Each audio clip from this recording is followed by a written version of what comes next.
Olá, seja muito bem-vindo a mais este vídeo. Eu sou o professor Oclaíde e hoje eu quero conversar com vocês sobre: você acha a Assembleia de Deus, em geral, atrasada em termos de estudo de teologia?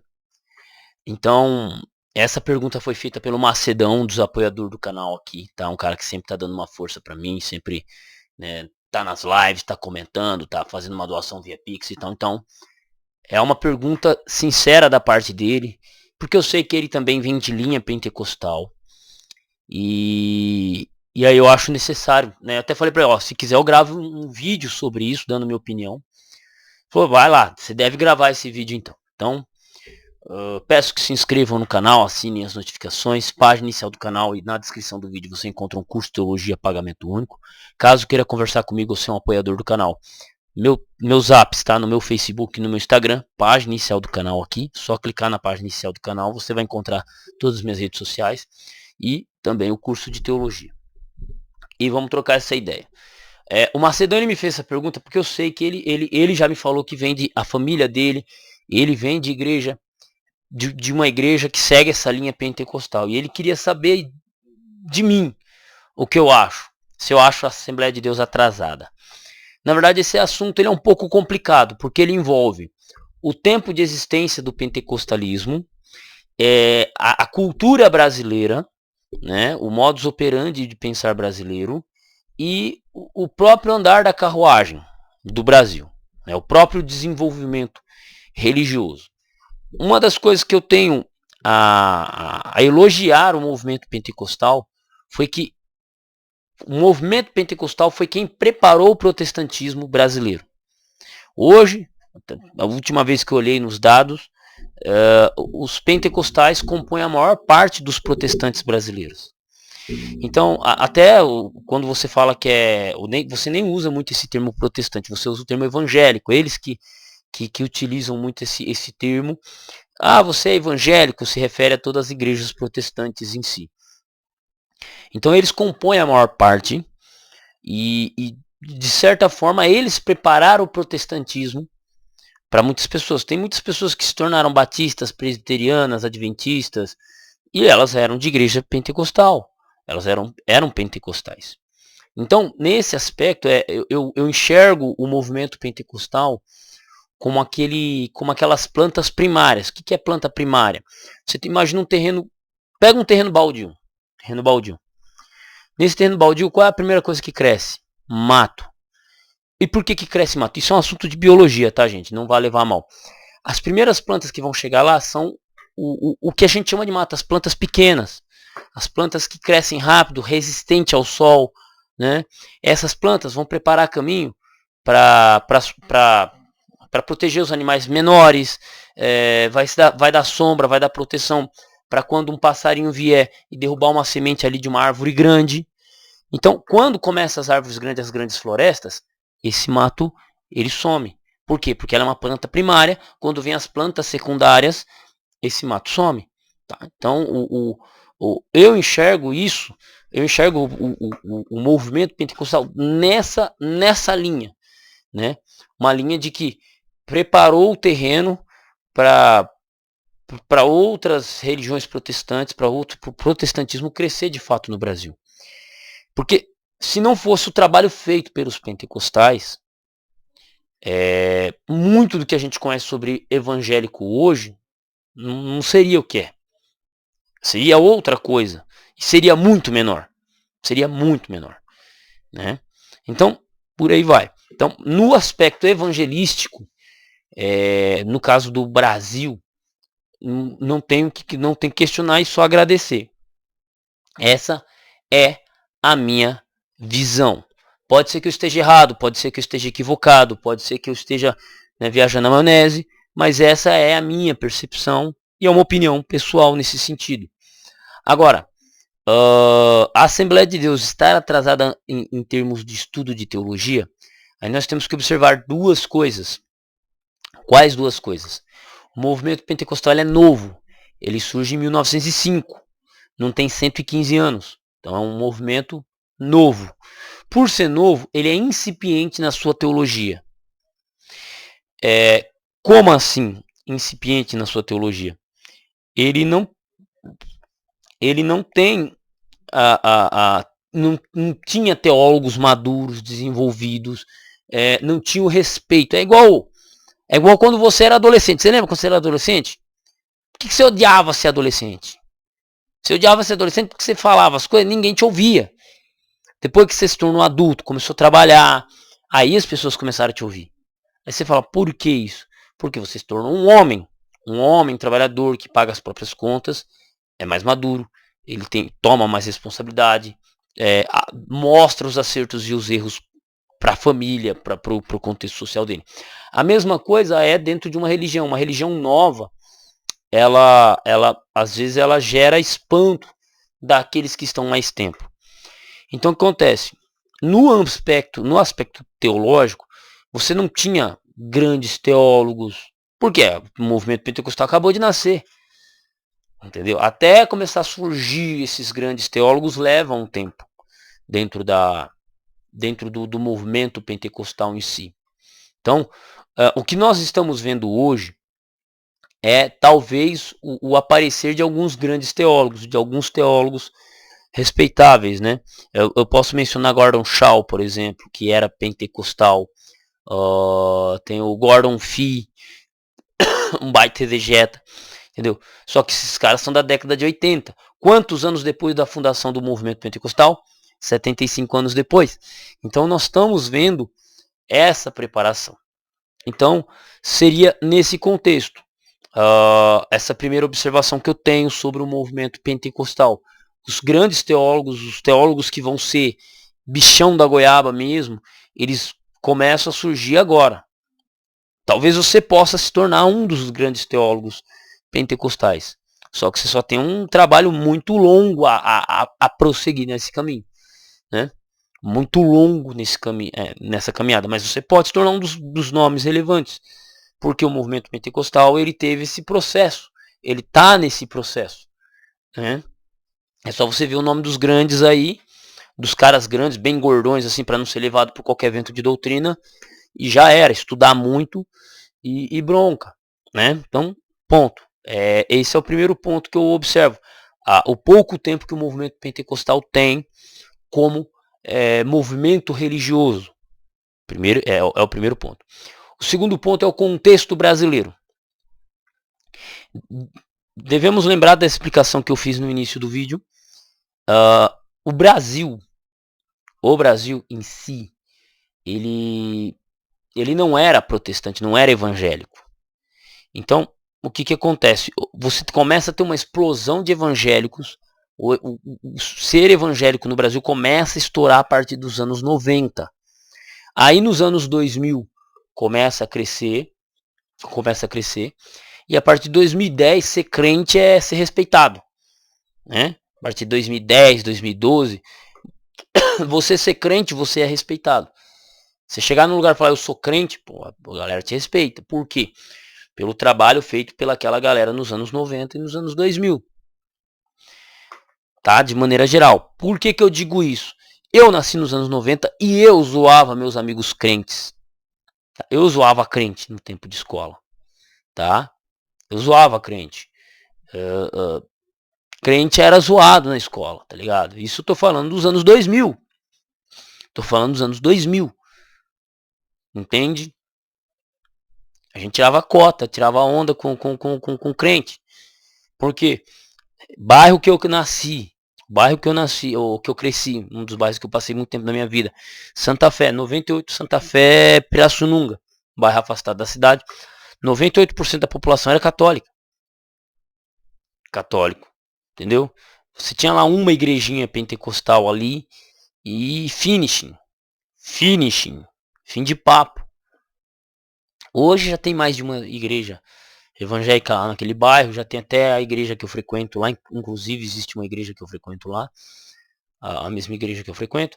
Então assim, para você ver como que mudou em 20 anos, né? Para você ver como que as coisas mudaram em 20 anos, que é o crescimento, que é o que eu acabei de mencionar. Então o que acontece? O movimento evangélico, ele cresceu a partir dos anos 90, teve sua expansão nos anos 2000, e a partir de 2010 é bonito ser evangélico. É bonito. É isso. E hoje, o movimento evangélico está sendo usado como massa de manobra política, né? Grandes igrejas são currais eleitorais. Isso é fato. E a igreja evangélica ela está amadurecendo nisso. Até ela entender, até os pastores pentecostais entenderem que eles, depois de errarem muito e perceberem que eles não podem ser usados como massa política, à torta e à direita, vai demorar um pouco. Vai demorar um pouco. Já existem alguns que se despertaram, mas em geral ainda não. Então, por exemplo, você vê aí o Tarcísio. Tarcísio de Freitas, ele foi aonde? Num culto aonde? Do Valdomiro Santiago. Por quê? Porque o Marçal tinha ido em tal culto de tal pessoa. Então você percebe que os políticos eles gostam de usar esses currais eleitorais. Então a igreja evangélica protestante, até ela amadurecer e entender o papel dela na sociedade, que não é ficar falando de política, vai demorar um pouco. Mas isso se dá à juventude e à expansão do movimento evangélico no Brasil. Isso é tudo natural. Isso aqui é tudo fase que eu estou mencionando. Só que tem o contexto brasileiro. Por que as pessoas acham que, voltando ao tema do vídeo, ao segundo ponto, por que as pessoas acham que, ou têm a impressão que os pentecostais são atrasados teologicamente? Pelo nível de ignorância propagado por líderes e seitas. Né? Você tem seitas protestantes, seitas pentecostais. Como assim seita pentecostal? Eu vou usar o termo aqui pejorativo. O que é uma seita? Seita é um grupo de pessoas que se fecham, que são controladas por um líder e que não se pode pensar ou questionar o que é falado. Entende? Então, você tem grupos pentecostais que são seitas. Eu considero, por exemplo, a Igreja Deus e Amor como uma seita dessas. Eu considero a CCB como seita nesse sentido. Porque você tem um controle mental sobre as pessoas. Você tem um controle mental. Um cara da CCB, se for descoberto que a pessoa está estudando a Bíblia, ou que ela está lendo um livro evangelista de outra denominação, o corpo de ancião cola lá e caceta a pessoa. Ah, é mentira o que você está falando, professor Oclair. Não é mentira, não. Não é mentira, porque eu já vi isso acontecer. Eu já vi isso acontecer. Eu tava conversando, um cara queria vir falar de Bíblia da congregação, tava trabalhando na casa dele, e tava querendo falar de Bíblia assim e tal. Ele querendo falar de Bíblia. E aí eu comecei a conversar de Bíblia com ele também, né? Pá, comecei a trabalhar o texto e tal, os negócios assim. A mulher dele chegou, pegou ele pela olheira, falou, ó, vem cá. Quando ele voltou já não queria mais falar de Bíblia. Entendeu? Então é algo que eu vi muito de perto. É algo que eu percebi. Né? E fora que assim, quando se fala de dialogar com a galera da congregação, é muito complicado. Pelo menos até alguns anos atrás era muito complicado, porque você olha para a galera da congregação, eles se acham melhores. Uma arrogância. Ah, não, nós somos superiores, quando Jesus voltar, nós vamos ser salvos e o resto vai estar perdido. Era essa impressão é essa impressão passada. Pelo menos pelas pessoas com quem eu convivi da congregação, que eu conversei. Entendeu? Foi essa a impressão que eu tive. Não estou dizendo que não tem pessoas boas, que não tem pessoas salvas. Estou dizendo essa impressão que eu tive na prática e na observância teológica. Tá? Então seria nesse contexto.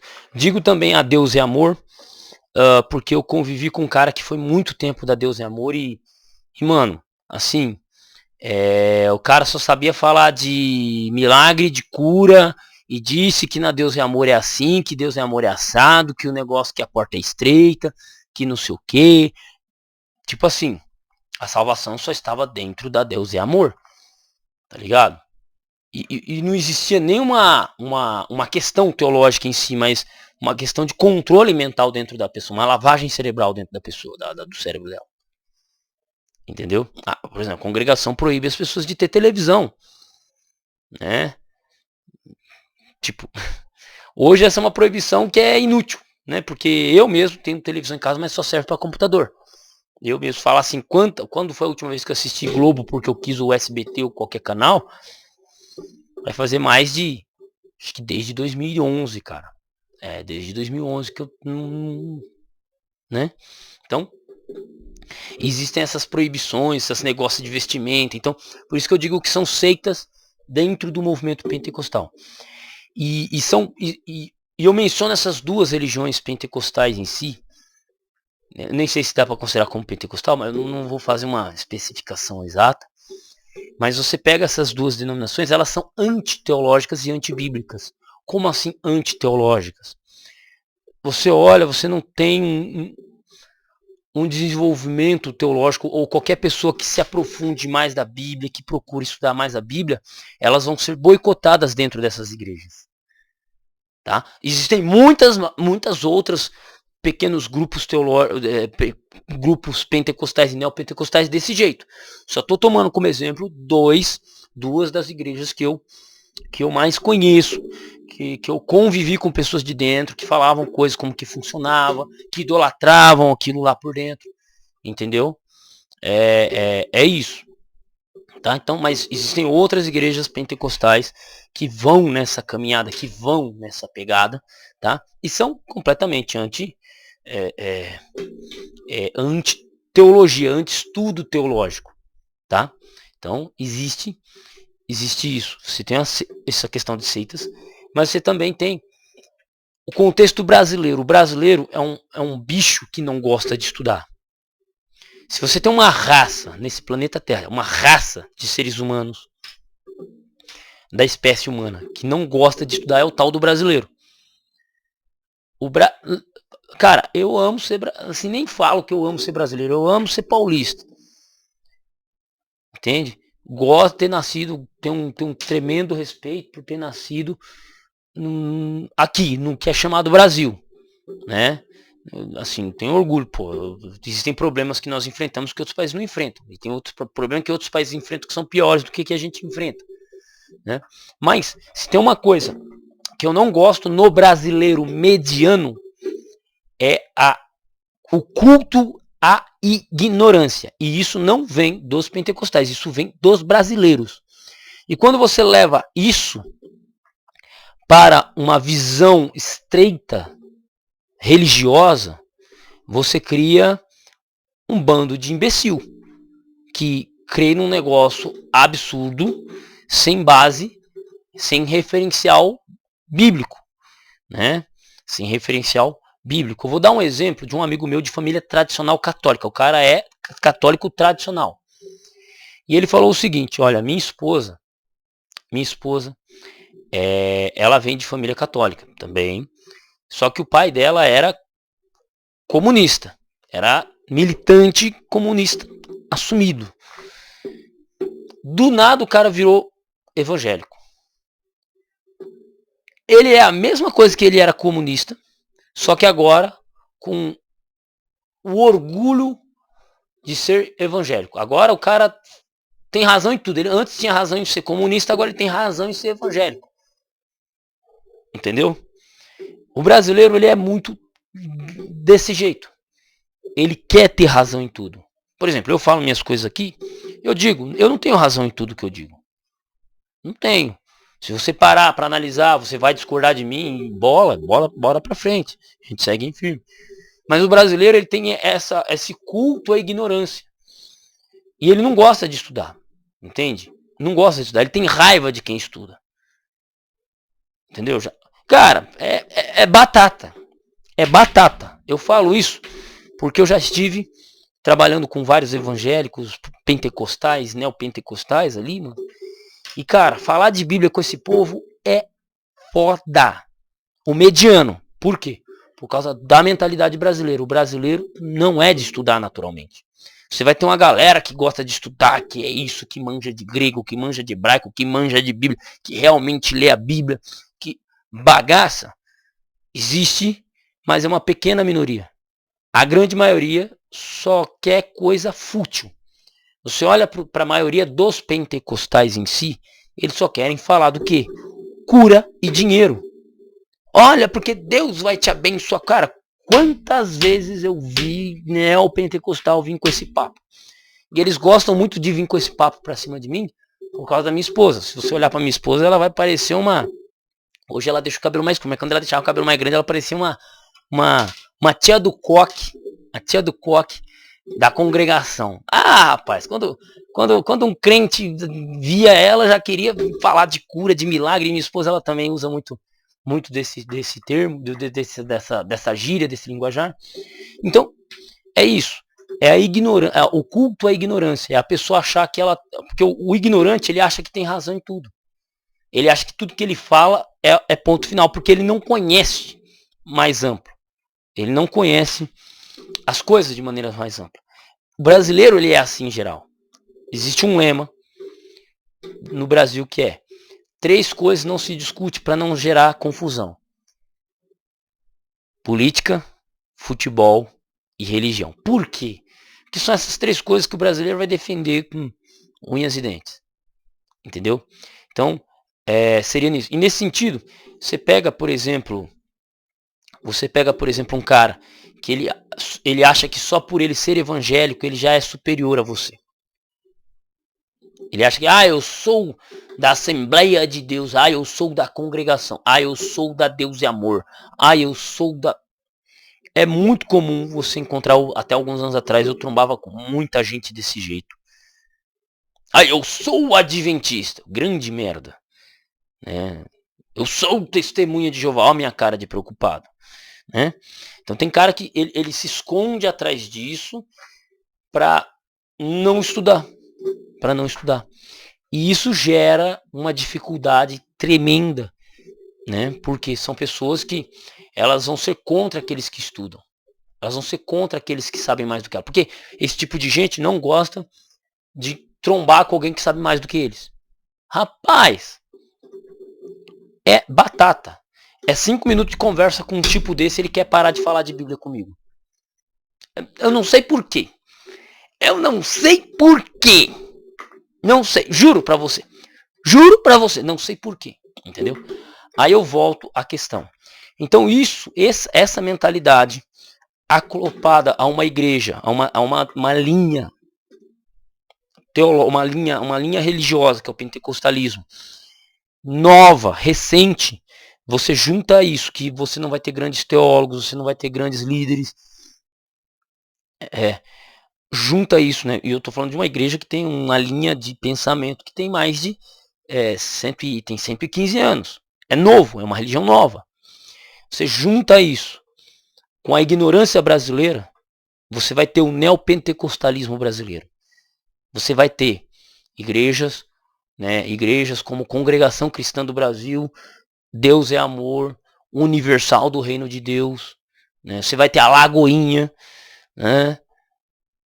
Entendeu? Você vai ter denominações desse jeito. Por quê? Porque é a evolução, é a mistura do pensamento de uma linha teológica nova com o pensamento ignorante brasileiro.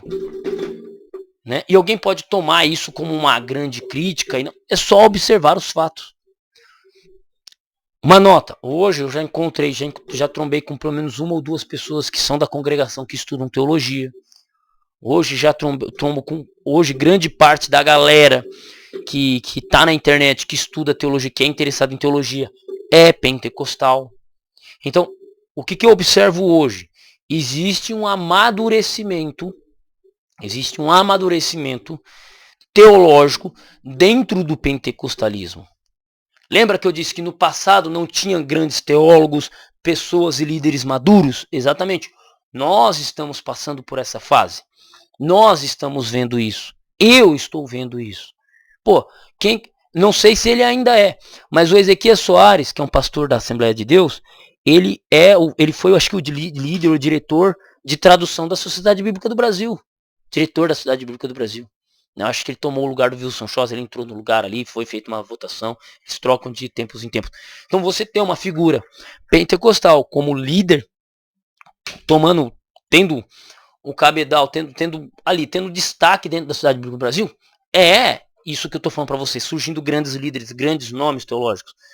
Né? Você fala assim, o Ezequias Soares é um cara que está estudando, que estuda grego, que conhece grego, que tem material produzido sobre o assunto. Foi ele que traduziu a gramática do John H. Dobson, ele produziu a própria gramática dele também, né, que hoje é vendida pela CPAD. Então, né? Assim, uma pontinha de esperança.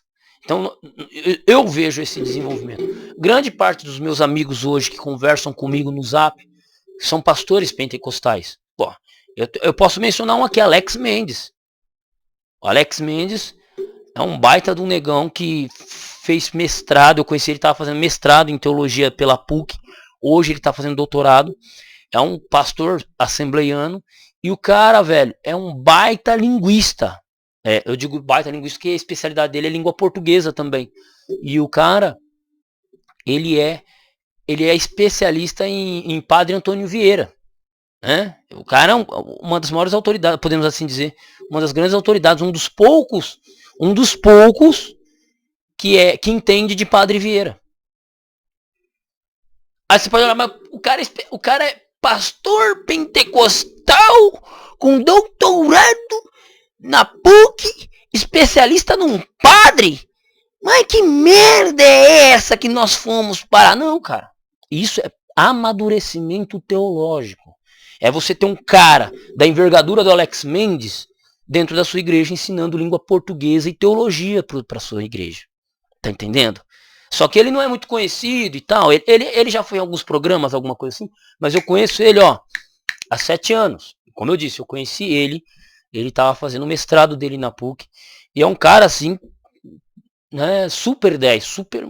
Já ficou de fazer live comigo. Não, a gente marca, não faz. E por aí vai.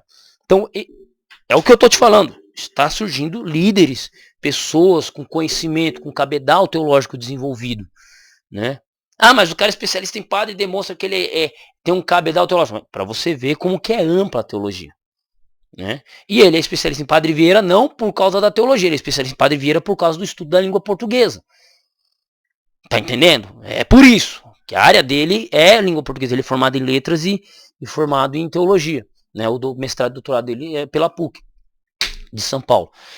Então, nós vemos esse desenvolvimento, nós vemos essa... Eu estou vendo, eu estou acompanhando isso e eu acho muito positivo.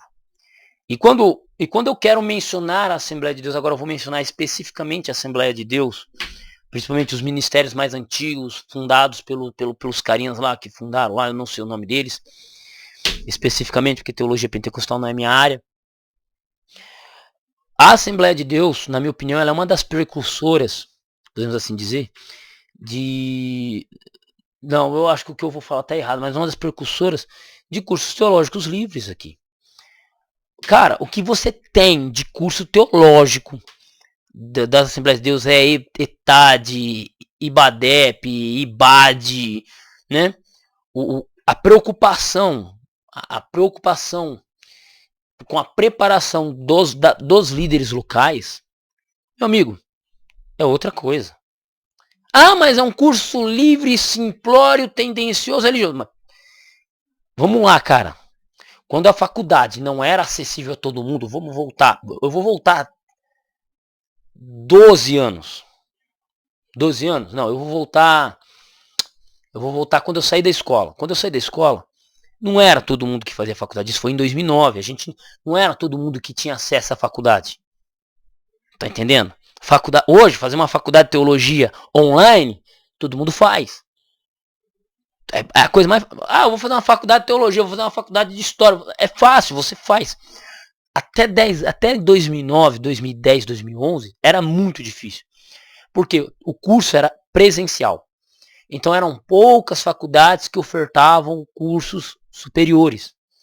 Então, quando eu olho para o curso teológico, o IBADEP, o ETAD, o IBAD e os ITQ e por aí vai, quando eu olho para esses cursos livres que existiam por essas igrejas se preocupando com o preparo teológico dos seus membros, não é grande coisa. Pode não ser grande coisa hoje, mas lembra no passado, quando tudo era mais difícil? Então, era outros 500. Então, eu digo que uma das grandes fomentadoras hoje do campo teológico, de maneira bem assim, é a Assembleia de Deus.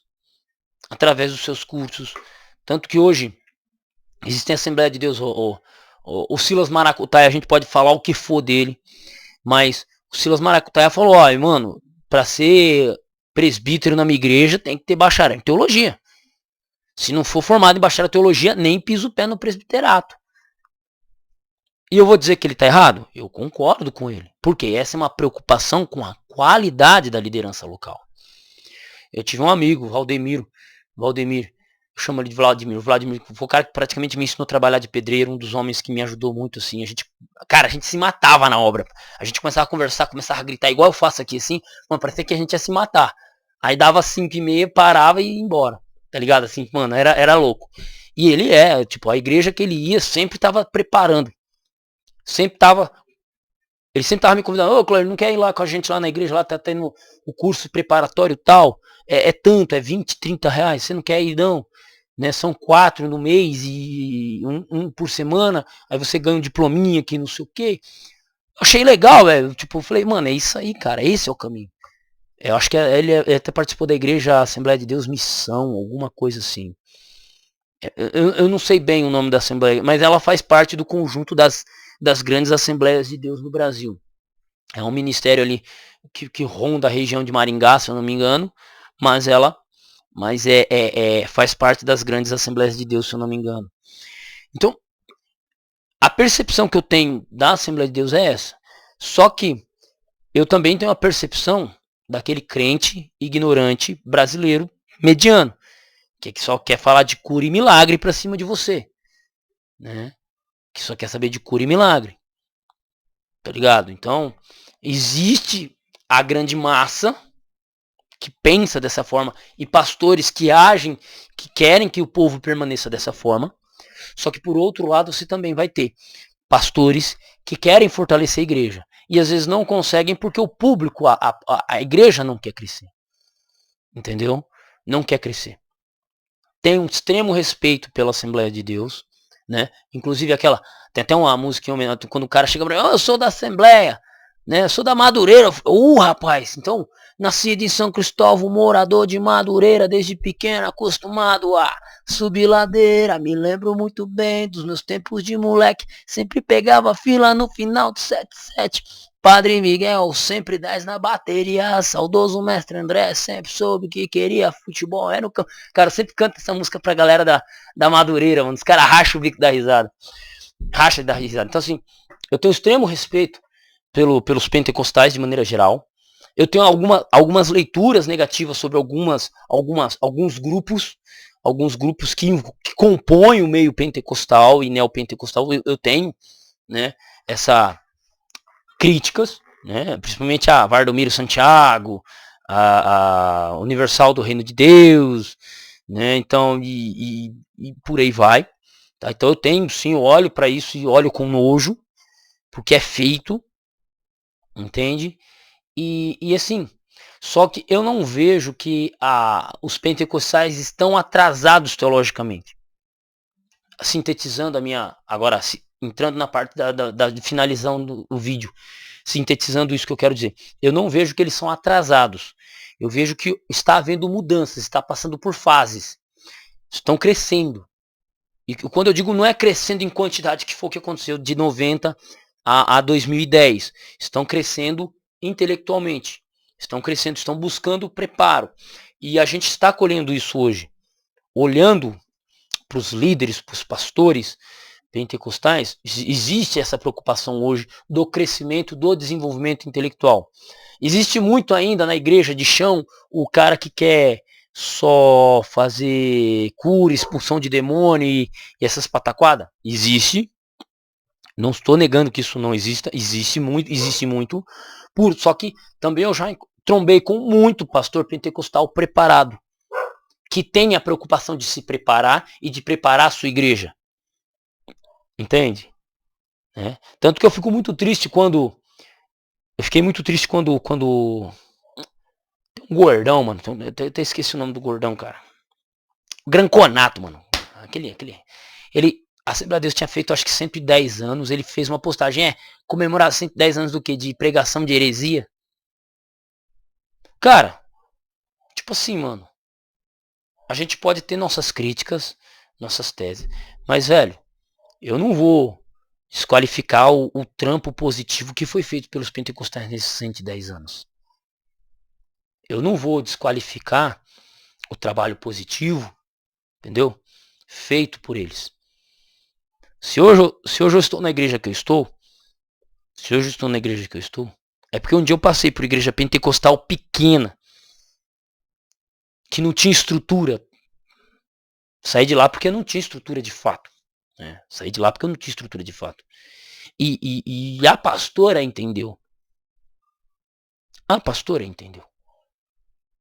Ela falou, não, de fato, Claire, você tem que ir para uma igreja em que você receba, tenha mais apoio intelectual. Aqui a gente não tem como ainda, né? Sabe, aqui não, né? Então eu tenho um tremendo respeito pelos pentecostais de maneira geral.